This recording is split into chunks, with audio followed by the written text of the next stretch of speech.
Hace muchos años, cuando comencé a estudiar las emociones negativas, el punto más crítico que descubrí fue que no se puede hacer ningún progreso hacia la salud, la felicidad, el amor y el cumplimiento del potencial mientras se insista en mantener intactas las emociones negativas.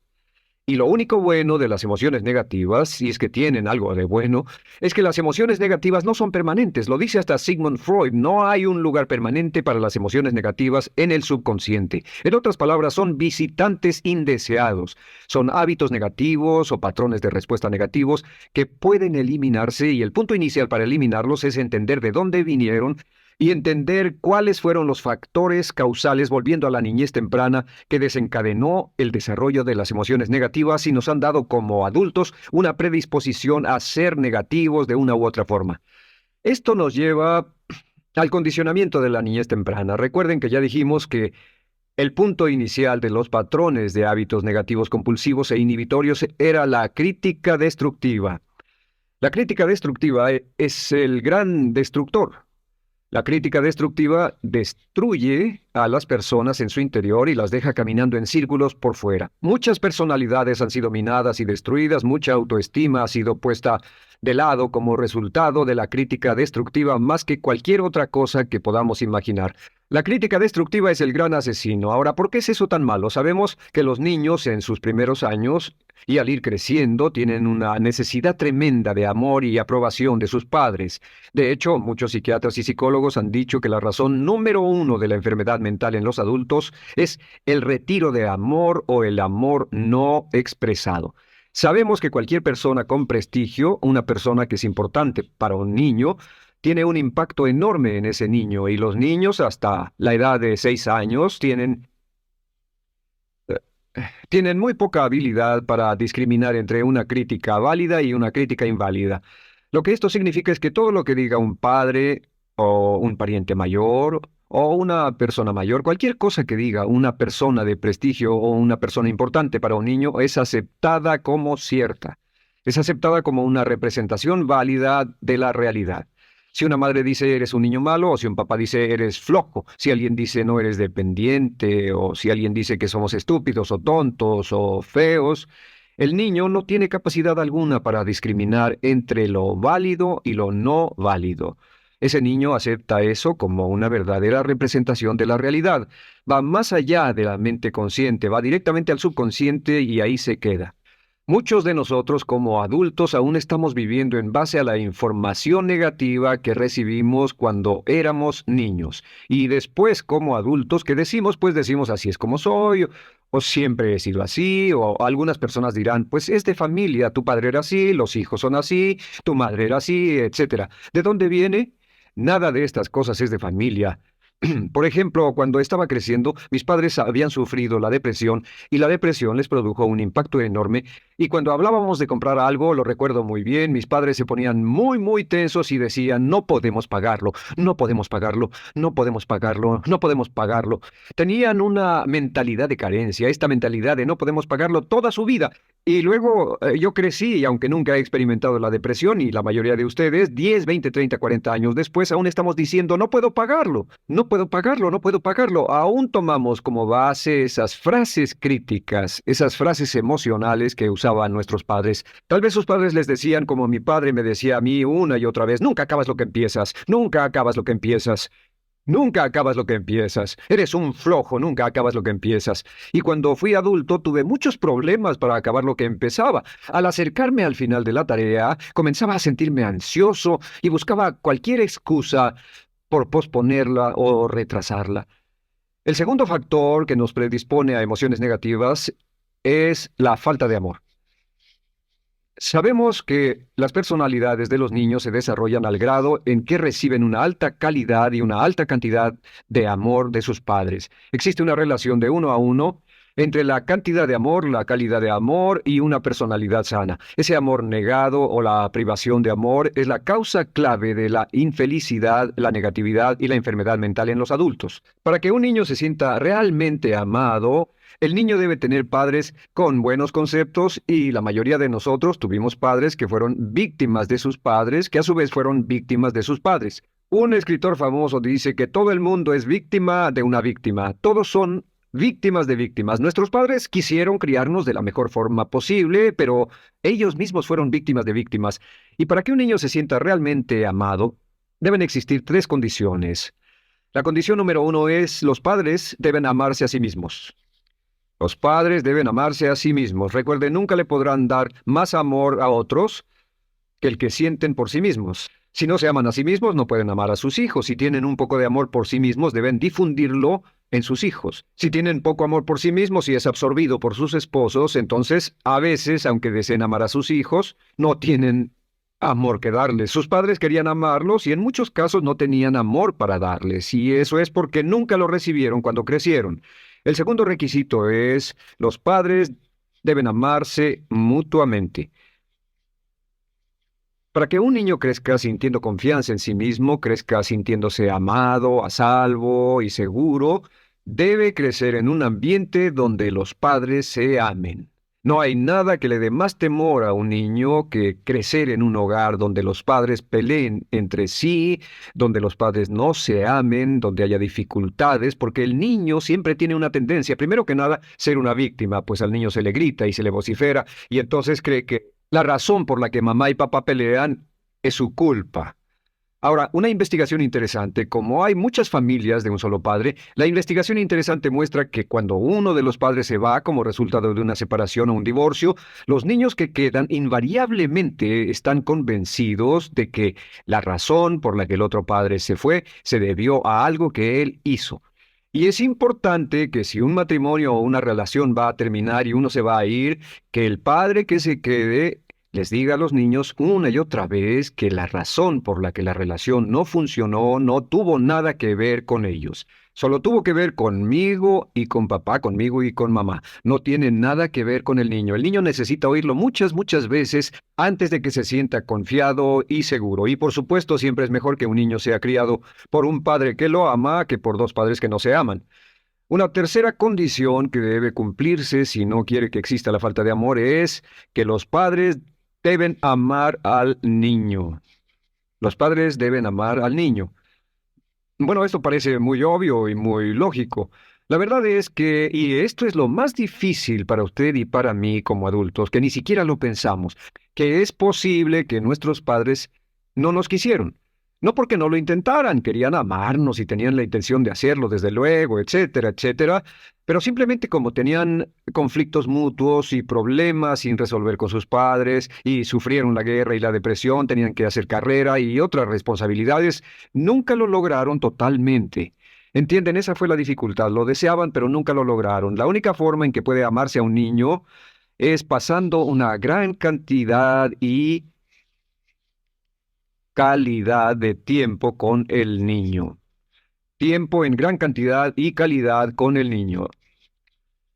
10 minutos al día no bastan. Los niños se consideran valiosos según el grado en que las personas más importantes en su vida pasen tiempo con ellos. Si las personas más importantes en su vida, sus padres, solo pasan poco tiempo con ellos, los niños concluyen que la razón para ello es que tienen muchos defectos, que hay algo esencialmente malo en ellos y que por eso sus padres no pasan más tiempo con ellos. Los niños no piensan con la razón, lo hacen en forma emocional. Solo piensan, mi padre está aquí, me ama, y si no pasa tiempo conmigo, él o ella no me aman. Y si cualquiera de esas tres condiciones existió o más cuando estaba creciendo, los padres no se amaban a sí mismos o no se amaban mutuamente, o tal vez no lo amaban porque nunca lo lograron, aunque querían.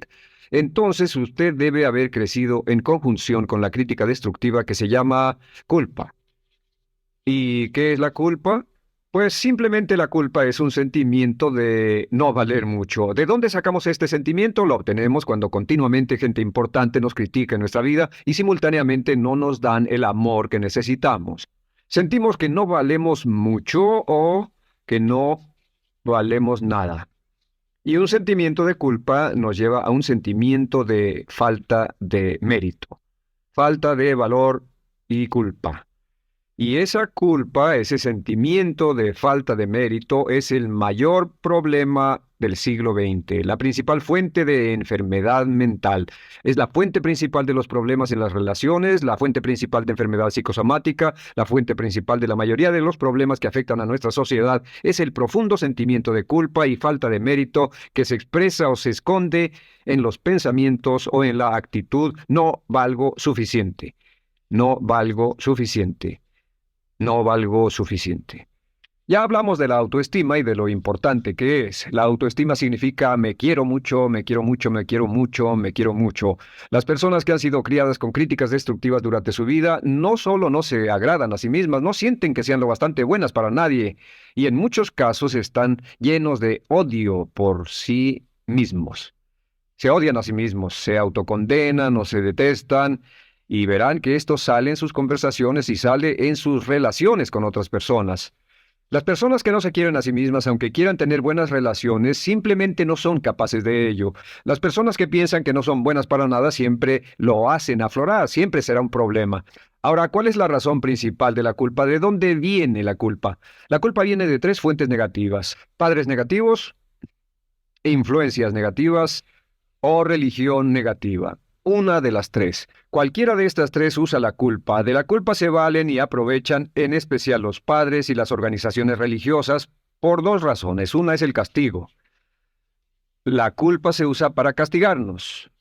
Cuando estamos creciendo, el castigar es la forma más fácil de hacer que uno se sienta mal. Nuestros padres nos hacen sentir mal castigándonos físicamente o sermoneándonos o regañándonos. Y el castigo es una forma muy eficaz de irnos conformando o de conseguir que hagamos lo que los demás quieren. La segunda razón por la que se usa la culpa cuando se practica en forma consciente, y algunas organizaciones la practican así, es para tener más control. Control emocional en especial, porque se puede controlar a una persona emocionalmente con culpa y manipular su comportamiento. Hay muchas organizaciones que usan la culpa como una herramienta de control y manipulación. Si puede controlar a las personas con suficiente fuerza y en forma emocional, puede conseguir su dinero, puede conseguir su tiempo, puede conseguir su compromiso, demandar sus recursos, etc. Muchas organizaciones usan la culpa para aplicar un castigo. Muchas organizaciones de caridad que se anuncian por televisión, en especial las de causas benéficas que involucran a niños o a personas incapacitadas, usan un sentimiento de culpa. A usted le va tan bien que debe sentirse culpable por estas personas que sufren. O envíenos algo de dinero y eso se encargará de su culpa por un momento hasta que lo incluyamos en nuestra lista de correo, etcétera. Y la culpa es un estándar. ¿Por qué se usa tan comúnmente? Pues primero que nada, porque casi todos nosotros la tenemos en mayor o menor grado. Y número dos, es fácil. La culpa es fácil. ¿Por qué nuestros padres la usan con nosotros? ¿Por qué nuestras madres la usan con nosotros? Nuestras madres pueden controlarnos con la culpa en un cuarto repleto. Nuestra madre puede controlarnos a miles de kilómetros por teléfono. Los padres usan la culpa en sus hijos porque sus padres usaban la culpa en ellos y así sucesivamente. Es lo más fácil. No existe un esfuerzo físico. Puede hacerse con una mirada o de reojo o una palabra. Ya sabe que las personas siempre buscan lo más fácil. Esté alerta. Ustedes han sido criados en un ambiente donde se les ha hecho sentir culpa y casi todos lo vivimos. Debemos entender que la culpa es como una letrina o bacterias emocionales negativas que se colocan en la raíz de su psique o su subconsciente y activan todas las demás emociones negativas: furia, odio, envidia, resentimiento, frustración y duda, temor, etcétera. Las crea y las activa a todas. Y la forma para, en realidad, deshacerse del centro es exorcizarlo, extirparlo. Y es lo que vamos a hacer el resto de esta sesión. Primero, ¿cómo podemos saber si nos criaron con sentimientos de culpa? Bien, a esto le llamamos la manifestación adulta de la culpa. Manifestación adulta de la culpa. ¿Puede saber, probándose a sí mismo, cuánto de esto tiene? Número uno, la manifestación adulta de la culpa es que tiene sentimientos de inferioridad, sentimientos de inadaptabilidad y de no merecer las cosas. No siente que merezca que le pasen cosas buenas. Si una persona ha sido criada con crítica destructiva y se le hace sentir culpa, entonces cuando logra éxito, aún con un tremendo esfuerzo, tiene una tendencia terrible de sentir que no se lo merece. A esto se le llama, por cierto, temor al éxito. El temor al éxito es solo otra forma de decir que la persona que ha estado condicionada a pensar de sí misma como poco valiosa o no lo bastante buena se siente muy incómoda cuando experimenta el éxito. Se siente muy tensa y a disgusto. Realmente si sienten demasiada tensión comienzan a aspirar cocaína, a beber demasiado alcohol, se enredarán en comportamientos autodestructivos, tendrán una sensación tremenda de ansiedad, como si alguien fuera a descubrir algo de ellos. Hay un libro en la librería que dice, si me está yendo tan bien, ¿por qué me siento como un impostor? Tienen el llamado síndrome del impostor. ¿Alguna vez ha tenido éxito en algo y la gente ha ido a usted a decirle, vaya, hiciste un excelente trabajo, o eso es maravilloso, aunque haya sido muy duro para usted, y sintió que los demás iban a descubrir, siente como que, es decir, que iban a descubrir que realmente no es bueno, que solo fue un fraude, solo un accidente, y por supuesto es lo que dice, fue coincidencia, fue un accidente, la verdad, no sé ni cómo lo hice. Hacen todo lo posible por huir de ese sentimiento de inferioridad y de no merecer las cosas. Estén muy alertas. La segunda manifestación adulta de la culpa es la autocrítica destructiva. Hay una línea de un gran poeta que dice, aquellos a quienes se les hace mal, hacen mal a su vez. Los niños a muy temprana edad, a veces a la edad de 2 o 3 años, comienzan a menospreciarse, se desgarran, hasta se golpean y se castigan físicamente si se les critica demasiado. Siempre dicen el equivalente de no valgo suficiente o no soy muy bueno, y se castigan a sí mismos. Y la crítica destructiva es un síntoma real de un sentimiento escondido de culpa e insuficiencia. El número 3 es que fácilmente manipuladas por la culpa, las personas pueden jalar sus cordones de culpa en forma muy simple. Realmente vemos que existen dos tipos de personas en el mundo, los lanzadores de culpa y los receptores de culpa. Invariablemente, estas personas se atraen mutuamente. Y por supuesto, el lanzador de culpa es la persona que se identifica con el padre que lanzó la culpa y el receptor es la persona que se identifica con el que atrapó la culpa. Pero los lanzadores y los receptores de culpa se unen, se equilibran perfectamente, se establecen y forman una nueva generación de lanzadores y receptores de culpa. Podemos decir que usted es fácilmente manipulado por la culpa porque ha estado muy bien condicionado. Su jefe puede tirar de su cordón de culpa, una persona en un autobús puede tirar de su cordón de culpa, una sobrecargo puede tirar de su cordón de culpa. Esté muy alerta a esto. La cuarta manifestación de culpa es que usted la usa. Usa la culpa y culpa a otro generosamente. ¿Por qué?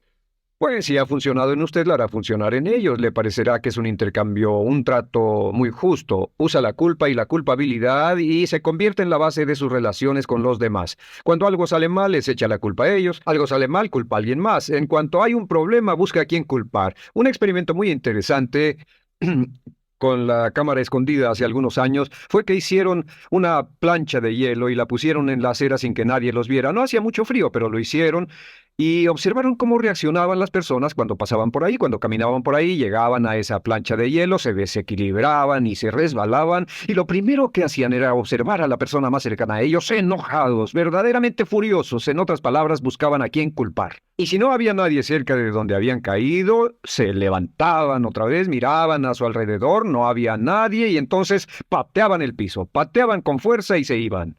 Nuestra tendencia natural cuando algo sale mal es buscar a alguien o algo a quien culpar, en especial si nos criaron con una culpa continua.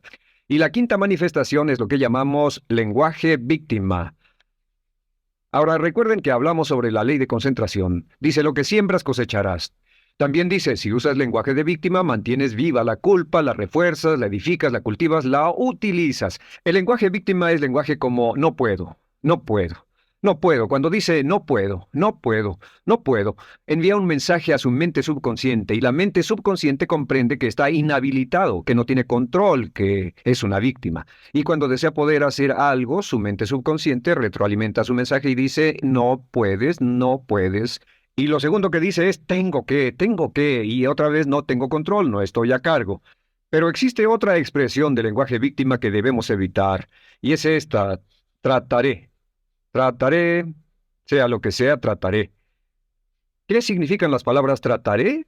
Pues déjenme decirles qué significan. Significan voy a fracasar y lo digo anticipadamente para que no me vengan con represalias. En otras palabras, dice trataré de llegar a tiempo, pero lo que está diciendo es tal vez llegue tarde y no pueden reclamarme porque dije que trataría.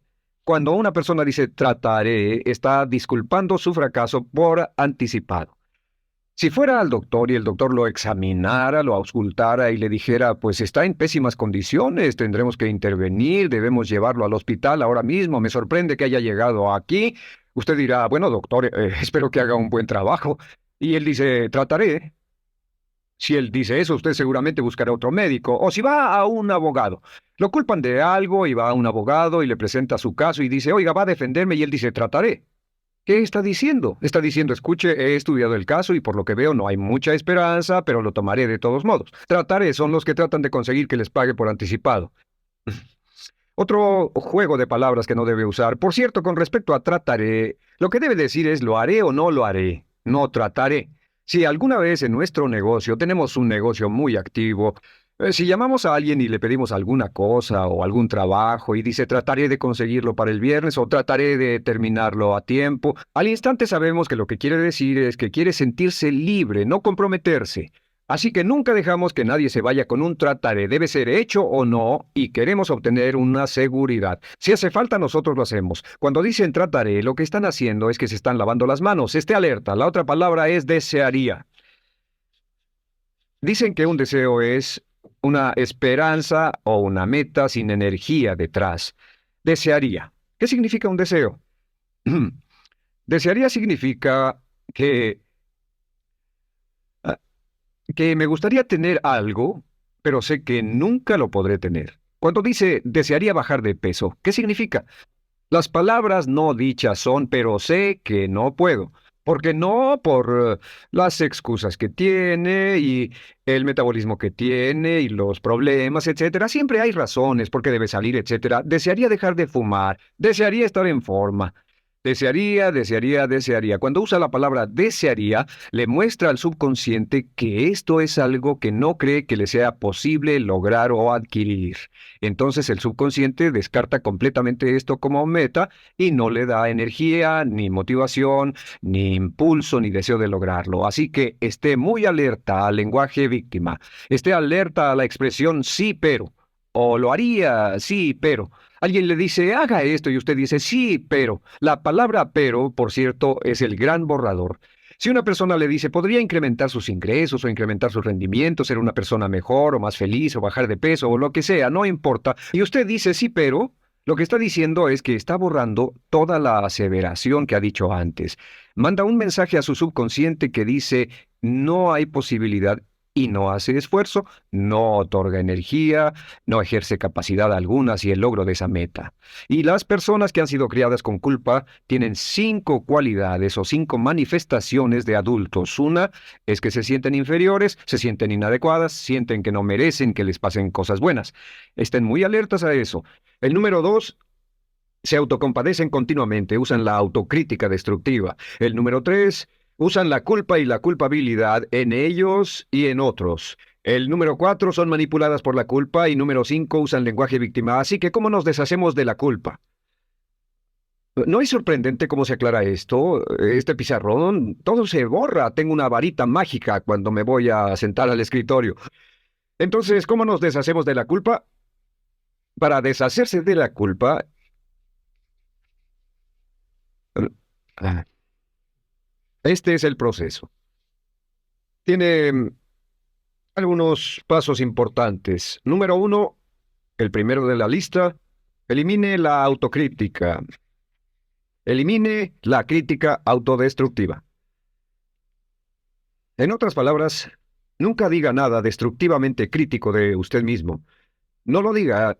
Esta es la regla básica. El subconsciente acepta lo que diga usted como cierto, como un mandato. Así que no diga nada de sí mismo que no desee sinceramente que sea cierto. No diga estoy cansado, estoy gordo. No diga no puedo o debo. No diga nada a menos que quiera que sea cierto. Las palabras que van después de la palabra yo son las palabras que su subconsciente registra como mandatos, excepto cuando dice yo desearía o lo intentaré. Así que elimine la crítica destructiva. Siempre hable en términos positivos sobre usted. Me gusta mi persona, puedo hacerlo, lo haré, escogí hacerlo, pero nunca diga no, no puedo. Número dos es no dejarse manejar por la culpa. Rehúse ser manejado por la culpa.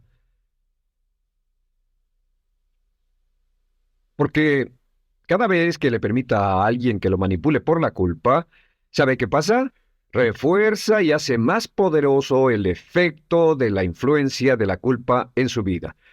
Cuando yo crecí, debo decir que yo crecí en una familia que estaba muy influenciada por la religión negativa. Realmente mi madre, Dios la bendiga, tenía un cinturón negro en el pecado e hizo un trabajo verdaderamente soberbio en ello. Y yo tardé en sobreponerme. Cuando me casé con Bárbara, ella también venía del mismo tipo de familia y recapacitamos. Hay una hermosa respuesta cuando uno de los dos caía de nuevo en los viejos patrones. Decía, no tratas de hacerme sentir culpable, ¿o sí? No tratas de hacerme sentir culpable, ¿o sí? Solo diga, no tratas de hacerme sentir culpable, ¿o sí? Y no deje que las personas lo manipulen usando la culpa. El número tres, no use la culpa o la culpabilidad y anuncie que no va a usarla. Ah, no la use en otras personas y permita que sus hijos o su cónyuge digan lo mismo. No tratas de hacerme sentir culpable, ¿o sí? Repítalo una y otra vez. Y si la otra persona le dice eso es lo que trato, contéstele no va a funcionar. Y no funcionará. Es que la culpa solo funciona mientras usted no sepa que está siendo usada en usted. El número cuatro es lo que llamamos la ley del perdón. Es la más importante de todas. Realmente es el centro, es el meollo de toda esta sesión. La ley del perdón simplemente dice que usted está sano mentalmente hasta el grado en que pueda perdonar libremente y olvidar las ofensas. Que su habilidad para perdonar a los demás es la clave que determina su felicidad y su éxito en la vida.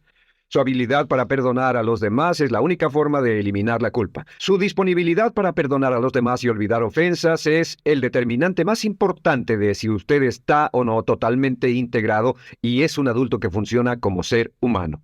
Porque la tendencia de culpar y de guardar rencores es una tendencia patológica infantil que la poseen todas las personas que están enfermas mentalmente.